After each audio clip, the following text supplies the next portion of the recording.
Cuttack SCB ने निया लगवार उतारू सबु बड़ मेडिकल रे अग्नि सुरक्षा के लेकर बढ़ी टेंशन। संबलपुर बुर्लार भीमसार ने अग्नि सुरक्षा के लेकर टेंशन बढ़ी। आज अग्निशम डीजी समीक्षा बैठक करिछन। ई बैठक ने सबु विभाग अधिकारी माने उपस्थित रहिछन। मेडिकल रे केंता निया नहीं लगे, केंता सुरक्षा व्यवस्था रहेबा, इमरजेंसी रो केंता प्रस्तुति हेबा से बाबत ने मीटिंग हिचे। Fire DG Sudhanshu Shadangi, Uttaranchal IG Himanshu Lal, SP Mukesh Bhamunkar संगे मेडिकल और अग्निशम बाहिनी रो पुरखा अधिकारी माने उपस्थित रहिछन।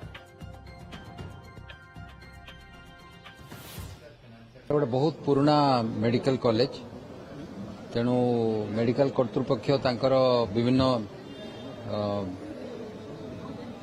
जमती तांकर मेडिकल कॉलेज रो एवं हॉस्पिटल रो परिचालना करूचंती ता भितर से केमती अग्नि सुरक्षा को गुरुत्व देबे ता विषय से साथे आलोचना हला एवं जोगुड़िक जेहेतु एटा गोटे पुराना हॉस्पिटल एवं गुड़ाए घर पुराना से नुआ कौन कौन करा जिबा उचित से विषय आम परामर्श देलु एवं से आम सुपारिश अनुसार से सब करेंगे। ये 20टा बिल्डिंग अच्छी एवं 20टा बिल्डिंग विभिन्न बिल्डिंग रे विभिन्न प्रकार आवश्यकता अच्छी तेणु चिंता करागला जे कौन करागले भविष्य में आम एठिकार जो अग्नि सुरक्षा को आउ अधिक कड़ाकड़ी करि परिबा।